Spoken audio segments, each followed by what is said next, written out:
In this video, we're going to go over pages, creating new pages and putting them together on your WordPress site. So here I am in the dashboard. I'm going to go under pages and click all pages. So this is all the pages that I've created on the site. As you can see, there's about 38 of them, and this is basically where you see those static pages. So the first thing I have to say about pages, while I click the About page to edit here, is that a page is basically hidden on your site unless you link to it from another page on your website.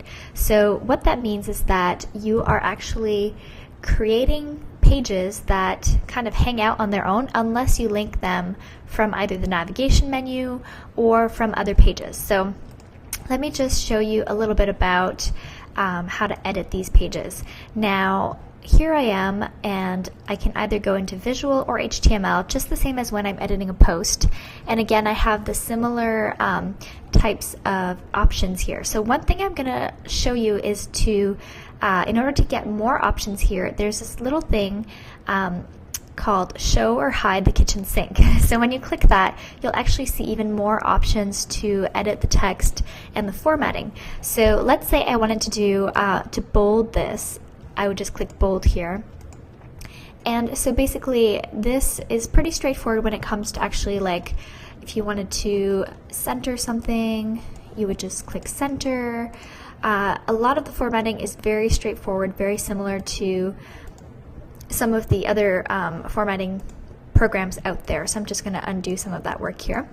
And so the other thing I want to show you here is that you can also make some changes that would be helpful. So for example, if I wanted to move this image, so let's say I don't want it at the top here, I actually want it lower. All I have to do, and here I'm just going to make this a little bit bigger so we can see what I'm doing. All I would have to do is actually just click and then drag a little bit. Okay.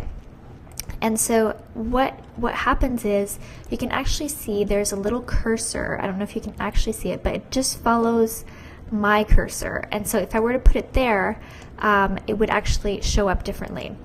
And if I want to edit this and how it should show up in the text instead of having this big empty space, I would just click on this image property thing, and then I would click, say if I want it to float right, if I want it to float left, if I want it to be centered with the text below it, those would be the settings that I would choose. So right now I want it to float left, and I'm going to click on update. So you can see it goes back to being on the right hand side here. And again, if I wanted it to be higher up, just drag it to the top, and there we have it. And so that's really kind of straightforward formatting stuff that you can play with. Another thing that's really important to know is how to create links. So let's say I want to link to the university website that I went to. So I would just select the text that I want to link, and then right up here there's a little chain. I'm going to click edit, insert and edit link. So now I would just type in the university link, and make sure you have http:// otherwise the link will not work. And then I'm going to click add link. So another thing that's cool about that is that you can link to pages within your site. So let's say I want to do web design skills as a link. Click the little icon again. And then down here, you can actually see all of the other pages on your website.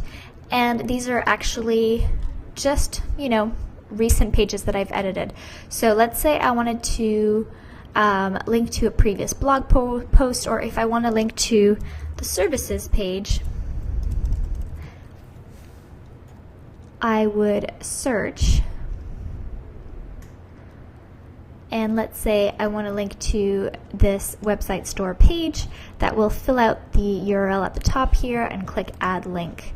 And so that has created a new link as well.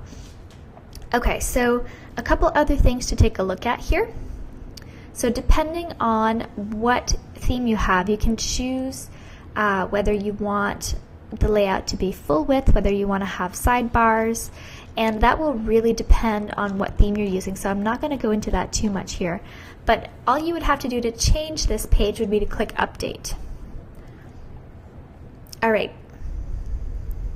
Now I'm going to show you how to set up the menus.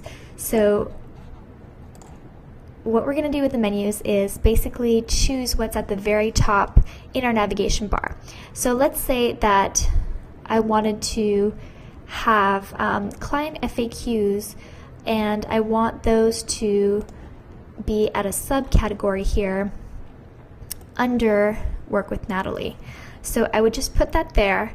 That will actually update the navigation bar at the top, and that will show up as a drop down from that navigation bar at the very top of the page. And we can have as many nested things in here as we want.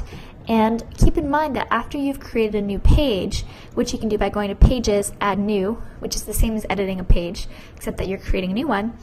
If you don't add it here in your navigation menu, no one will know where to find it. So if you ever need to create like a secret page or a page that nobody else knows about, for example, like a thank you page after somebody opts in for your newsletter or your freebie, then this is the way to do that. You would actually just create a page under Pages, Add New, and then on that page, just put in all the information, the download links, etc., and it will show up, nowhere on your website unless you link to it from your email management system, etc.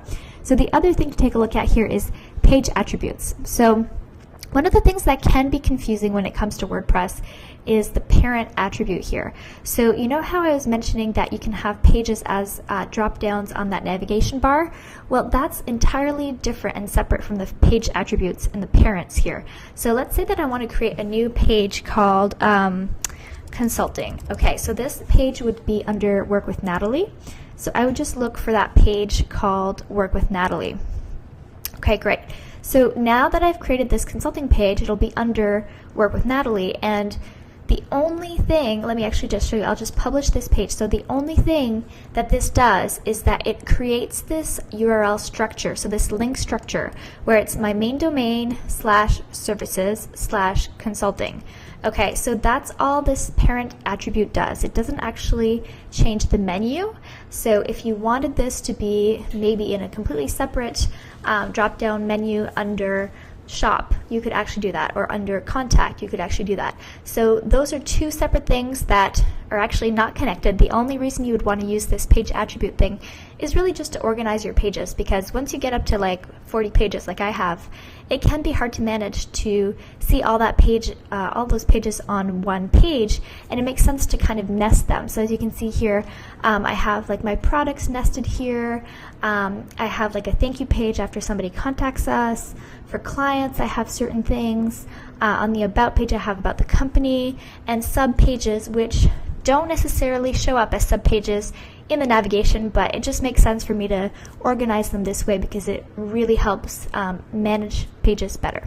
So I hope this was helpful for you, and I'll see you in the next video.